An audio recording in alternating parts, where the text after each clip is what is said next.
we talked about chapter 2, the first few verses.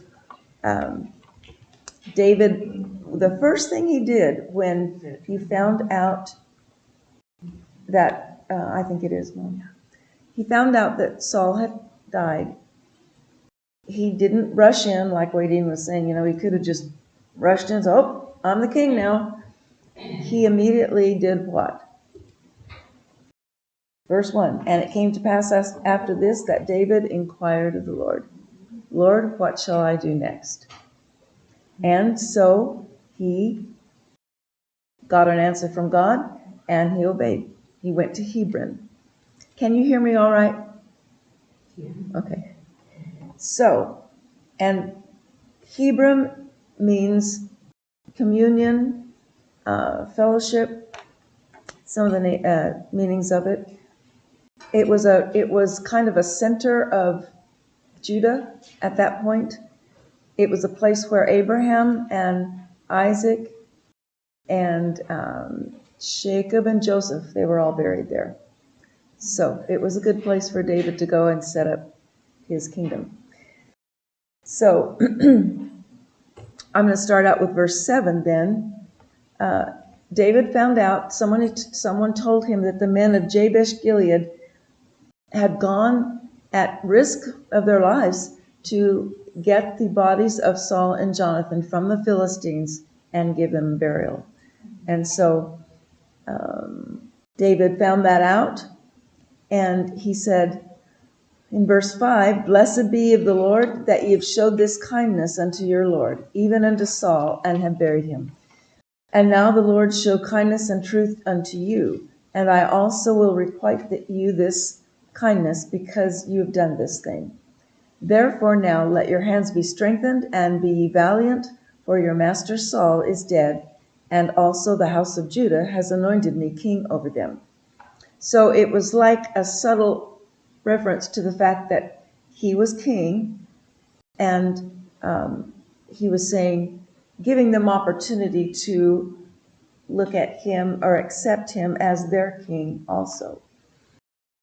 And we aren't told their answer, because the next verse says, "But Abner, the son of Ner, captain of Saul's host, took Ishbosheth, the son of Saul, and brought him over to Mahanaim, and made him king over Gilead, and over the Asherites, and over Jezreel, over Ephraim, over Benjamin, and over all Israel."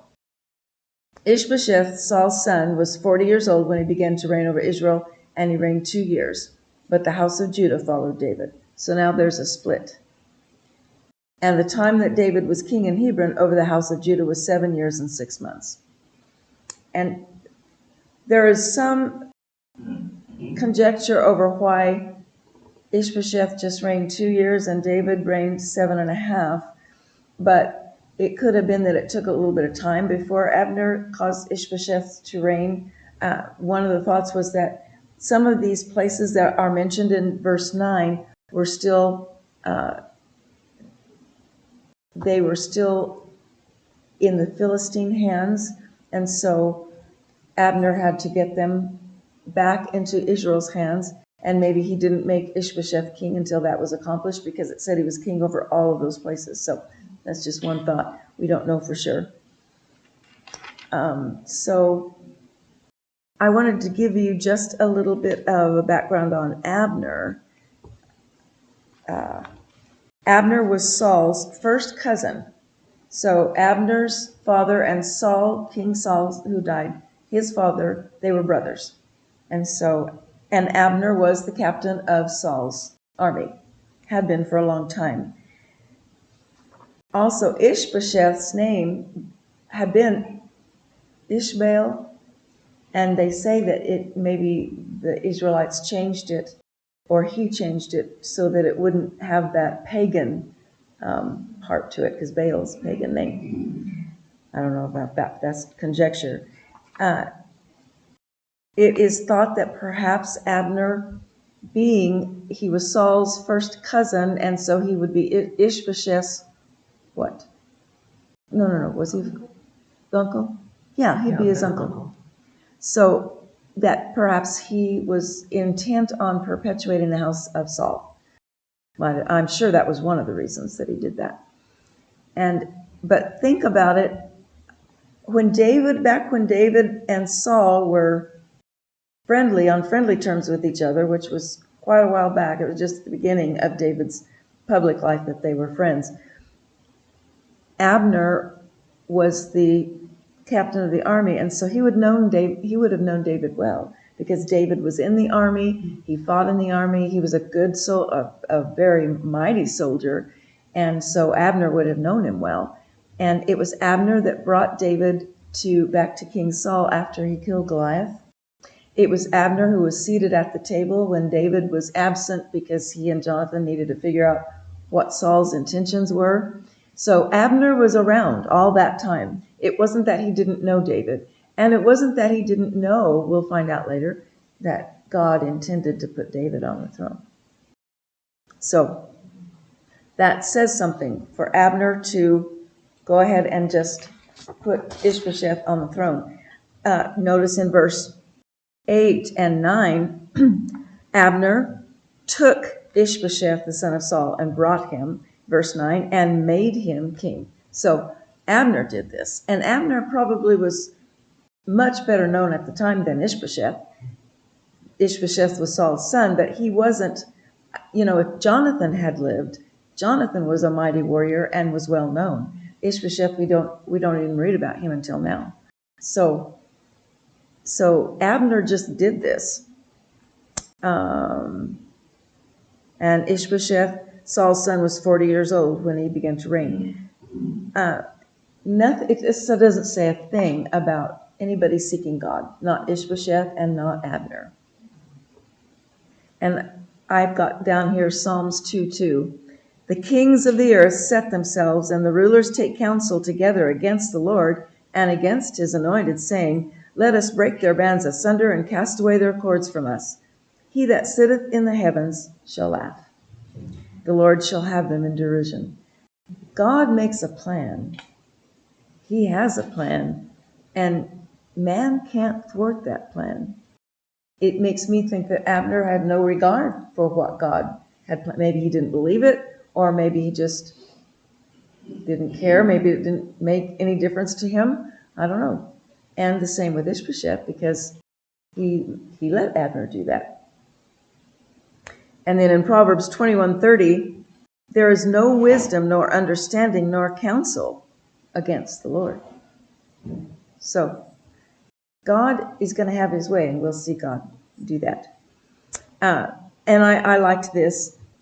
It's a book called 2 Samuel that I've got. And he said, the author is Craig Morris, and he said, the narrator subtly contrasts the two coronations. Abner took Ishboel and made him king, whereas, we'll see in chapter 2, verse 4, the people of Judah anointed David king. So a little bit of a difference there. So now in verse 10, the last part of 10, but the house of Judah followed David. And the time that David was king in Hebron over the house of Judah was 7 years and 6 months. And Abner the son of Ner, now we get back to him.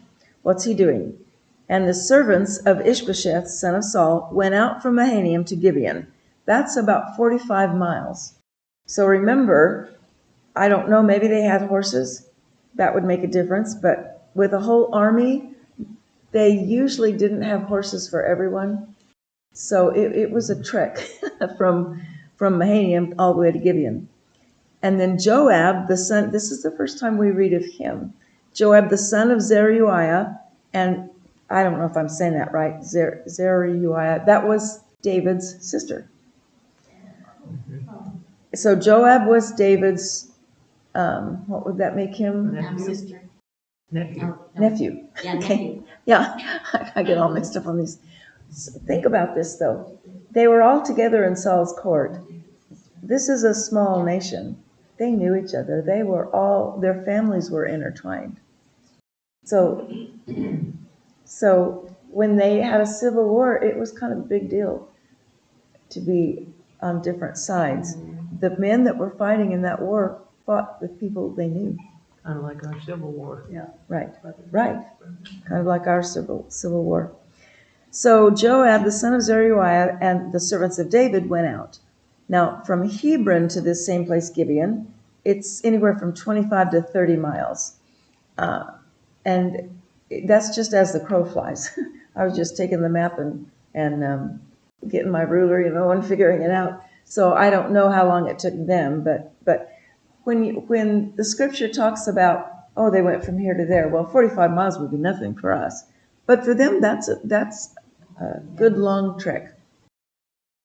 And they met together. So Joab and Abner, captains of the two different armies, Joab was the captain of David's, they met together by the pool of Gibeon, and they sat down, the one on one side of the pool and the other on the other side of the pool. And it could be, there's a lot of conjecture. The next part of this, let me just read it to you, and then I'll explain about it. First of all, back in 1 Chronicles 2:13, I'll read concerning Joab. Jesse's the father of David. He was the father of Eliab, his firstborn. Abinadab was born second. Shimei third. Nathaniel fourth. Radai the fifth. And he goes on. David was the last. He was the seventh son of Jesse. Their sisters were Zeruiah and Abigail. And Zeruiah's three sons were Abishai, Joab, and Asahel. So we're gonna be reading about those three quite a bit. All right, so back to now the Abner and Joab have armies, and they have met at the pool of Gibeon. And Abner said to Joab, "Let the young men now arise." And King James says play. That's terrible translation. It's fight. That's what they're like, gladiators. So maybe that's where the word play came. But he said, let's have 12 of your men, 12 of my men. Let's have them fight. It could have been that was a suggestion in order to avert to armies fighting, and there'd be a lot of bloodshed. So it might have been like, remember the Philistines said, here's Goliath, let's fight him instead of the two armies, and whoever wins, then that army has to serve, that nation is done for. And so, or that nation will rule the other one.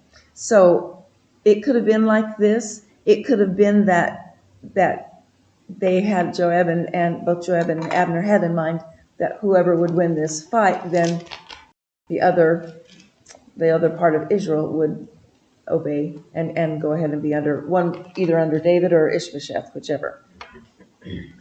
So Abner said to Joab, "Let the young men now rise and play before us." And Joab said, "Let them arise." So then there arose and went over by number 12 of Benjamin, which pertained to Ishbosheth, son of Saul, and 12 of the servants of David. And they caught everyone his fellow by the head and thrust his sword in his fellow's side, so that they fell down together. So everyone was killed. 24 men were killed. So what this tells us, though, that they were pretty evenly matched. I don't think it was the intention, let's just watch these guys kill each other. They intended to have a victor, and there was not. And so, as a result, then the armies fought. So, verse 17, and there was a very sore battle that day, and Abner was beaten, and the men of Israel, before the servants of David. I do think they were trying to avert that, but then that's what happened. Abner maybe began to realize he shouldn't have thwarted God. I don't know if he's thinking that or not, but he shouldn't have, because a lot of people lost their lives because of his going against what God had intended. And then verse 18 of chapter 2. And there were three sons of Zeruiah there, Joab and Abishai and Asahel. And Asahel was light of foot as a wild roe. And Asahel pursued after Abner, and in going he turned not to the right hand nor to the left from following Abner. Then Abner looked behind him and said, "Art thou Asahel?" That's one clue that tells us he knew who that was. These men were all familiar with each other. And it makes it kind of more sad to me. And Asahel answered, I am. And Abner said to him, turn thee aside to thy right hand or to thy left, lay thee hold on one of the young men, take thee his armor. So what he's doing is giving him this. I'm guessing that because Abner was a first cousin to Saul, he was probably older than Asahel, and a veteran warrior. He probably knew that he would be able to be victorious over Asahel, and he didn't want to kill him.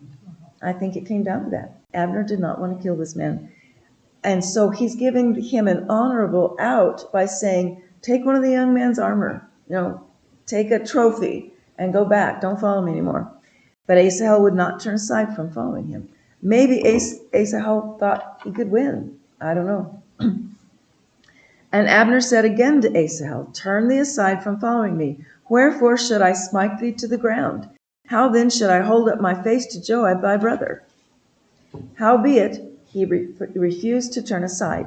Wherefore Abner with the hinder end of the spear smote him under the fifth rib, so that the spear came out behind him, and he fell down there and died in the same place. And I've read that it was the hinder end of the spear. So the front end is much sharper than the back end. However, it had to be somewhat sharp because it killed him and went right through his body. One person said, and I don't know if this would be true or not, but he was running, and it could be that Abner just went like this, and he was running so fast that he was killed. I'm not sure. But we can see this, that Abner didn't really want to kill him. And it came to pass that as many as came to the place where Asahel fell down and died stood still. And Joab also and Abishai pursued after Abner, and the sun went down when they were come to the hill of Ammah, that lieth before Giah, by the way of the wilderness of Gibeon. And the children of Benjamin gathered themselves together after Abner, and became one troop. So from this, it seems that an army or a group of men even from Benjamin came to join Abner at this time. And remember, Benjamin was the tribe that Saul was from, and stood on the top of a hill. And then Abner called to Joab and said, shall the sword devour forever? Knowest thou not that it will be bitterness in the latter end? How long shall it be then ere thou bid the people return from following their brethren? So it's almost like he was saying, let's have a ceasefire. And Joab said, as God liveth, unless thou had spoken, surely then in the morning the people had gone up everyone from following his brother. It's a little bit hard to know exactly what he meant by this. And I looked at several different translations, and it's just a little bit obscure. But it seems that what he was saying, well, if you hadn't said anything, we would have pursued you until the morning. But what you're saying makes sense, so we'll stop. And that's kind of what it seems like here. So Joab blew a trumpet, and all the people stood still and pursued after Israel no more. Neither fought they any more. This is the last battle that we're told of. And from some of the wording in the next verses, it seems like they might have fought, but I'm not sure. This was the last recorded battle. And Abner and his men walked all that night through the plain, and passed over Jordan, and went through all Bithron, and came to Mahanaim. Well, it was 45 miles, so we know it was a trek. And Joab returned from following Abner. And when he had gathered all the people together, there lacked of David's servants 19 men and Asahel. So there were 20 of David's side who had been killed. But the servants of David had smitten Benjamin and of Abner's men, so that 360 men died, 360. So they took up Asahel and buried him in the sepulchre of his father, which was in Bethlehem. And Joab and his men went all night, and they came to Hebron at break of day. So Hebron was south of Bethlehem, so Bethlehem was kind of on the way.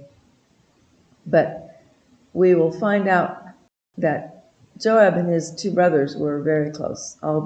Those three were close. And Joab was incensed that Abner killed his brother. So then in 2 Samuel chapter 3, verse 1, this gives a list of David's wives, that he's still disobeying God. There was a long war between the house of Saul, and it's interesting to me it says long war, because David was only king 7.5 years before he was king of all Israel, and war ended then. So to me that's not real long, but I'm not sure why they would say that. So there was a long war between the house of Saul and the house of David, but David grew stronger and stronger, and the house of Saul grew weaker and weaker. Well, we know why. Because it was God's will that David ruled. And unto David were sons born in Hebron, and his firstborn was Amnon of Ahinoam the Jezreelitess. His second, Chileab, and another name for this little boy was Daniel, of Abigail, the wife of Nabal, the Carmelite. And the third, Absalom, the son of Maacah, the daughter of Talmai, king of Geshur. And the fourth, Adonijah, the son of Haggith. And the fifth, Shephatiah, the son of Abidal. All these names are crazy. And the sixth, Ithream, by Eglah, David's wife. These were born to David in Hebron. And then verse 6. So while there was war between the house of Saul and the house of David, Abner was making himself strong in the house of Saul. So there might have been an ulterior motive. In fact, I'm pretty sure there was, for Abner to put Ishbosheth on the throne. Ishbosheth was very weak as far as his personality. He was not a strong leader, and Abner was. And so Abner was the one that put him on the throne, and Abner was making himself strong in the house of Saul. He may have thought that he would end up king, or at the very least that he controlled Ishbosheth, so he would still be the one in power, even though Ishbosheth was the face of it. Now Saul had a concubine whose name was Rizpah, the daughter of Aiah. And Ishbosheth said to Abner, "Why have you gone into my father's concubine?" And we know from other scriptures that for someone to do this, a man to go in and take a concubine or wife of the king's, that would indicate that he intended to take the place of the king. That was known. That was common knowledge. We see that in 2 Samuel 16:20, when Absalom, David's own son, was encouraged by Ahithophel, the advisor, to go into David's concubines and show Israel by that he intended to be king. And there's other references too. So that, we don't know exactly. We don't even know if it was true that Abner did that, but he doesn't ever refute it, so it probably was true. And his intentions are not clear either. I have one question about that, and I'll share it with you in a little bit.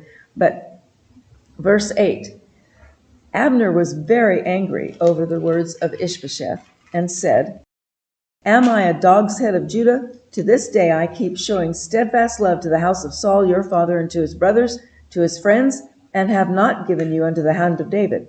And yet you charge me today with a fault concerning a woman. God do so to Abner, and more also, if I do not accomplish for David what the Lord has sworn to him." Notice, he knew. "And to transfer the kingdom from the house of Saul, and set up the throne of David over Israel and over Judah, from Dan to Beersheba." And Ishbosheth could not answer Abner another word, because he feared him. So he was not a strong leader at all, and he was afraid of Abner, so he didn't say anything. Well, so my question is, at this point, why didn't Abner just push Ishbosheth aside and become king? It seems like he could have done that. But we do find from the other scriptures we read, I kind of thought I thought a little bit more good about his character, because he was honorable in the way he didn't want to kill Asahel. And he was the one that called the truce first. So I don't know, I was thinking a little bit more good about him, and then I thought, But he got real upset about this. And so maybe he just intended, maybe he had fallen in love with this lady during the time that Saul was there, because she was around. So who knows what all went on? We don't know.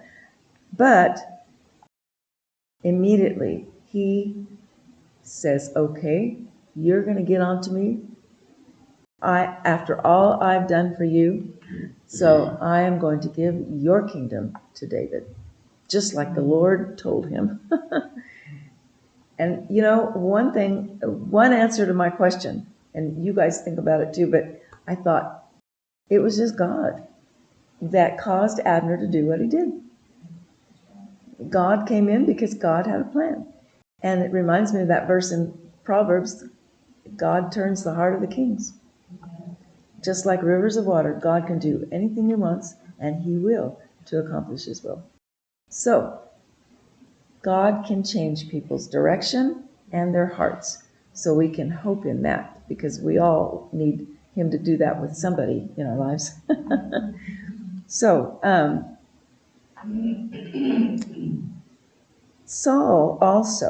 King Saul knew about God's promise to David.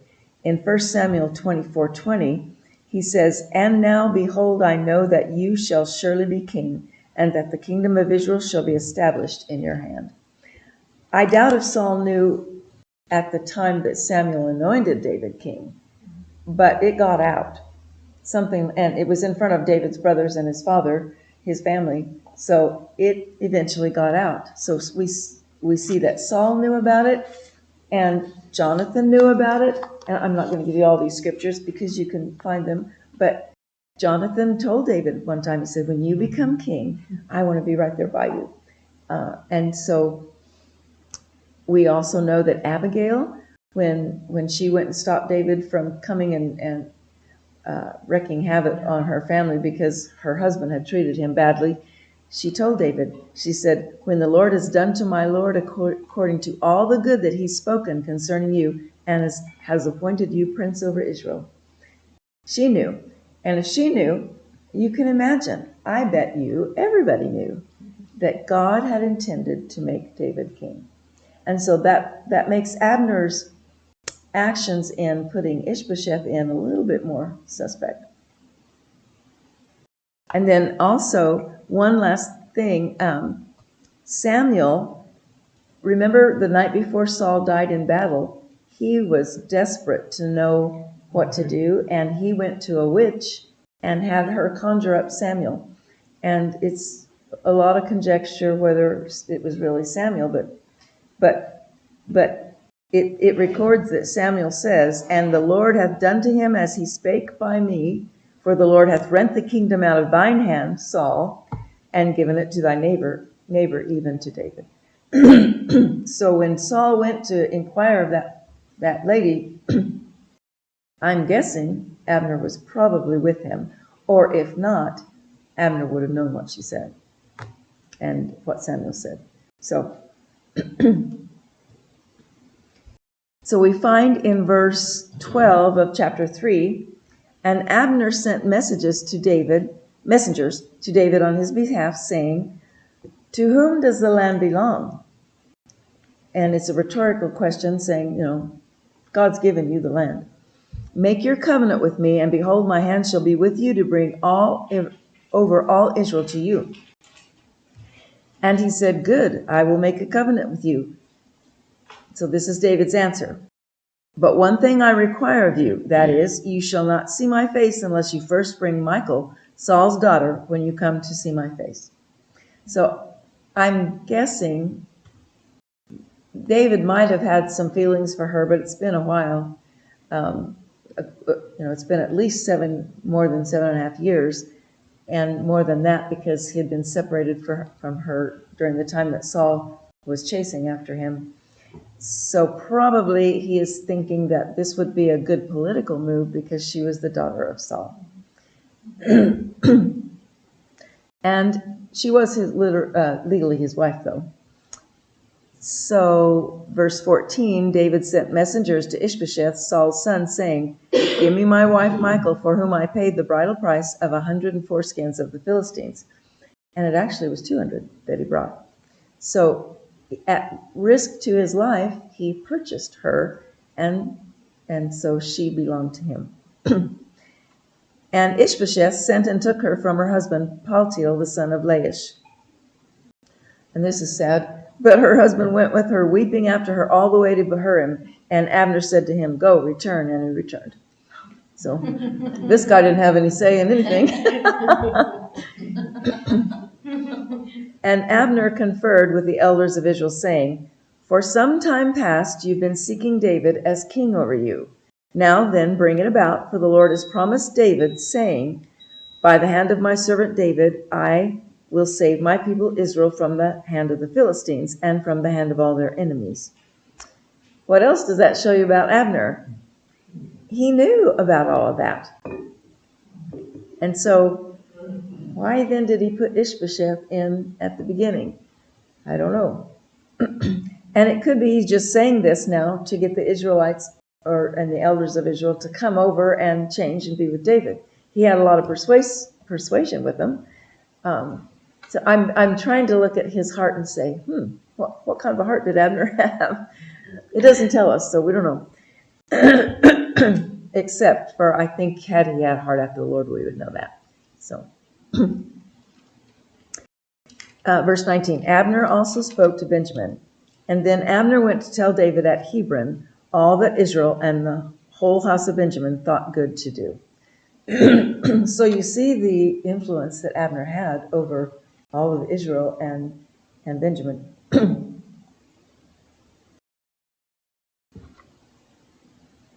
Then verse 20, when Abner came with 20 men to David at Hebron, David made a feast for Abner and the men who were with him. And Abner said to David, "I will arise and go and will gather all Israel to my lord the king, that they may make a covenant with you, and that you may reign over all that your heart desires." So David sent Abner away, and he went in peace. What I like about this is that, David could have pressed in there and said, "God anointed me king, and you guys need to get out." He could have done that. Could have taken his army and fought where Ishbosheth was. I mean, he could have insisted on being the king at that time, and he didn't.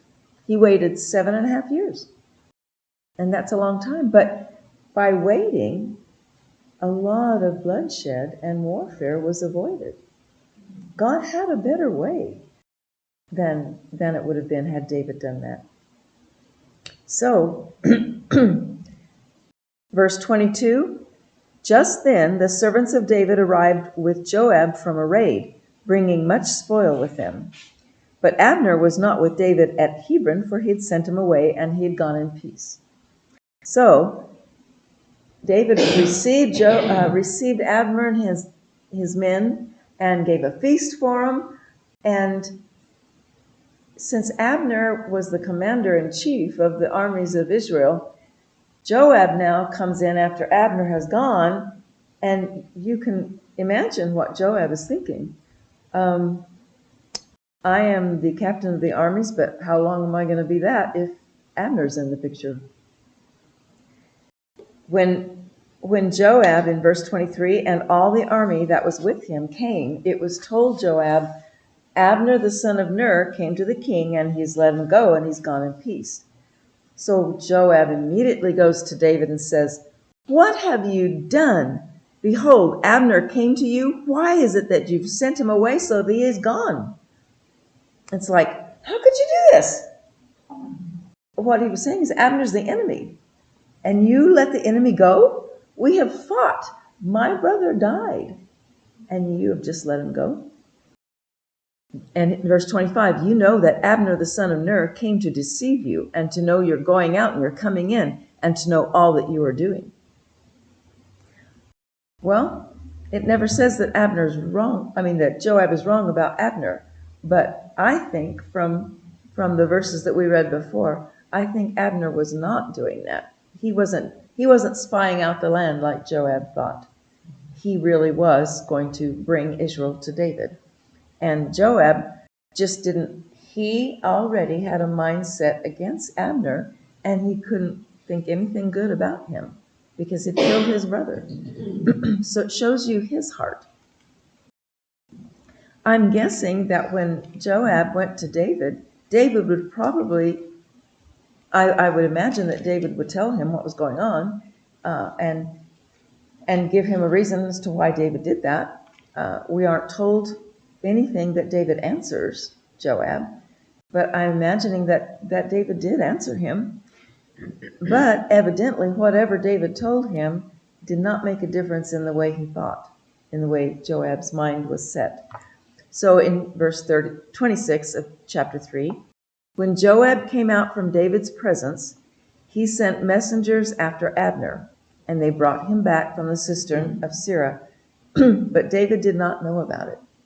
I'm guessing that Joab said, "Come back, we've got something to talk about." And Abner it didn't seem like he had any idea that there would be something going on here in Abner's heart. And when Abner returned to Hebron, Joab took him aside into the midst of the gate to speak with him privately, and there struck him in the stomach so that he died, for the blood of Asahel his brother. Afterward, when David heard of it, he said, "I and my kingdom are forever guiltless before the Lord for the blood of Abner, son of Ner. May it fall upon the head of Joab and upon all his father's house. May the house of Joab never be without one who has a discharge, or who is leprous, or who holds a spindle, or who falls by the sword, or who lacks bread." David was upset, and we can see that he was. And for one thing, David wasn't the kind of man to impulsively kill, because he had a heart after God. Joab, on the other hand, he was going to have vengeance on Abner because of his brother. And it was in David's best interest, even politically, not to kill Abner, because now what's going to happen? Of course, we know the rest of the story, but at this point, David didn't. And what if by killing Abner, the civil war was continued? I mean, there was a real good chance that would happen. And it would be just because Joab had vengeance against a man that killed his brother. So in verse 30, it also says Abishai was complicit in this. Joab's brother says, "So Joab and Abishai, his brother, killed Abner because he had put their brother Asahel to death in the battle at Gibeon." Even though Abishai obviously had not been the one to actually kill Abner, he was complicit in it, and so he is held accountable just like Joab is by God, because he's the one that is writing this book. So contrast Joab's, how swiftly he wreaks his vengeance on Abner and kills him, with Abner's hesitation when he had the opportunity to kill Asahel. He tried to get out of that. And so just a couple of other verses I want to bring in. Deuteronomy 32, "Cry out, O nations, with his people, for he will avenge his servant's blood. He will take vengeance against his enemies and make atonement for his land and people." God will take vengeance. Remember, he says, I'll read that in Romans 12:19, "Do not avenge yourselves, dear friends, but give place to God's wrath. For it is written, 'Vengeance is mine, I will repay,' says the Lord." The scripture in Romans 12:19. Oh, Deuteronomy 32:43.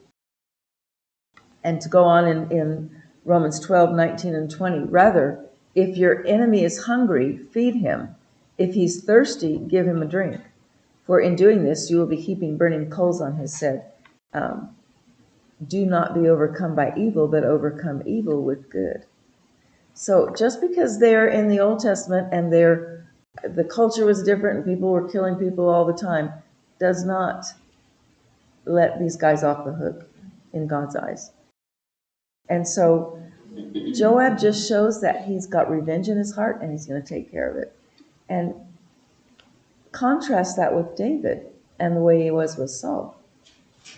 And he had run from Saul for a long time.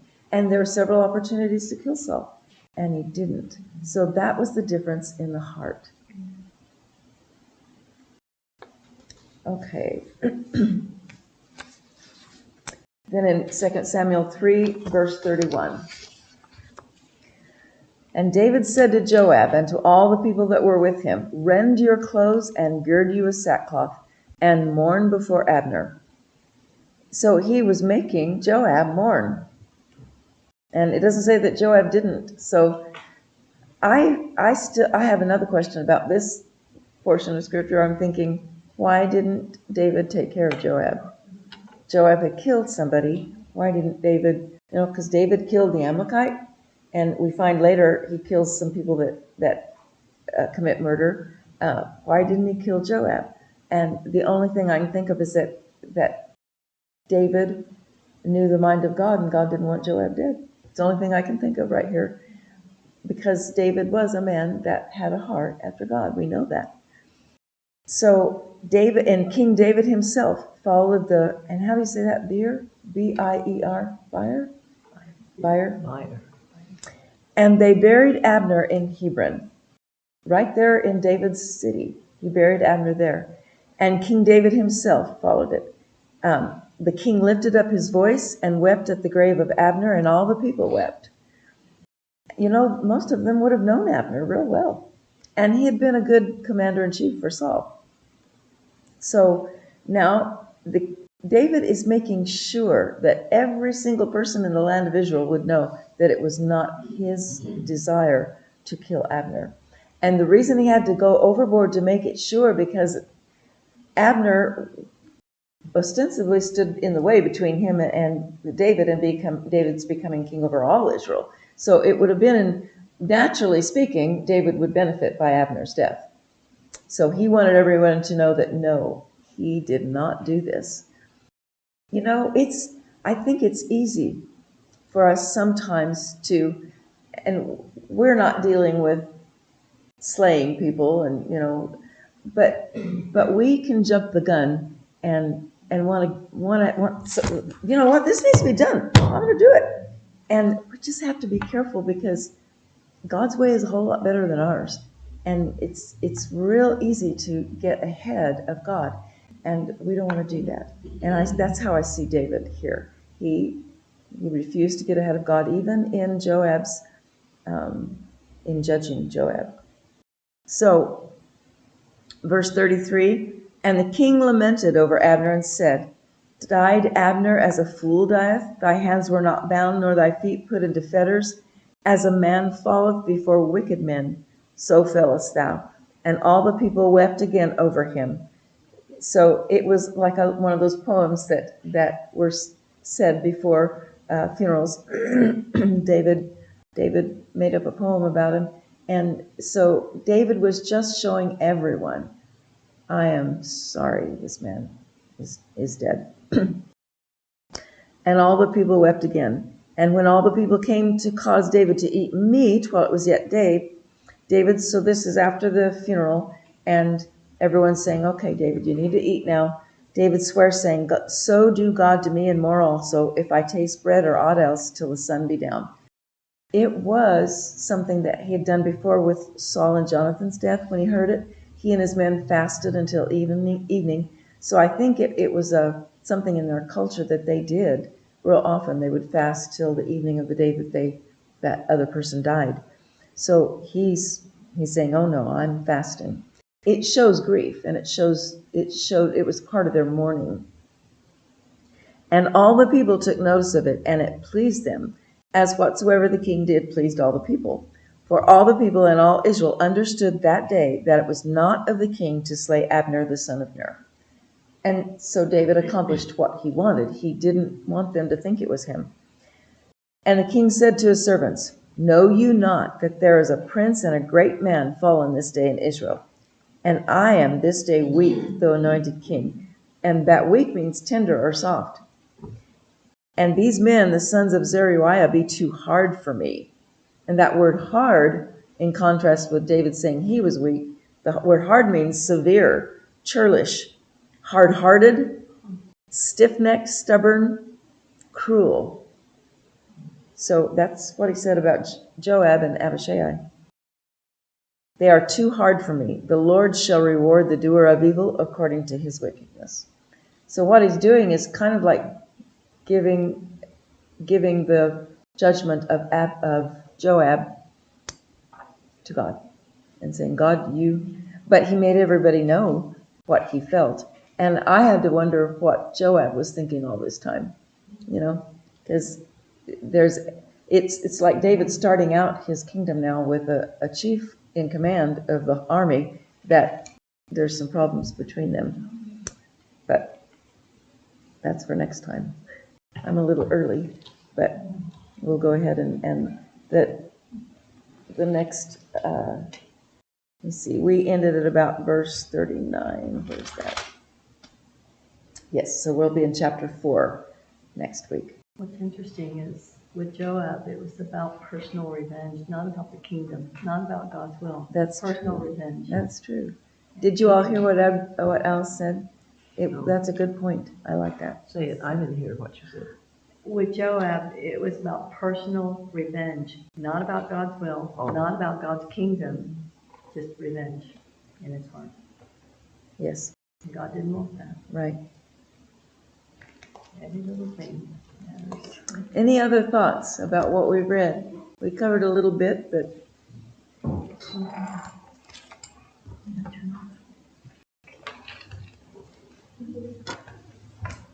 I have to admit, the more I read, the more questions I have. And I think, why did they do that?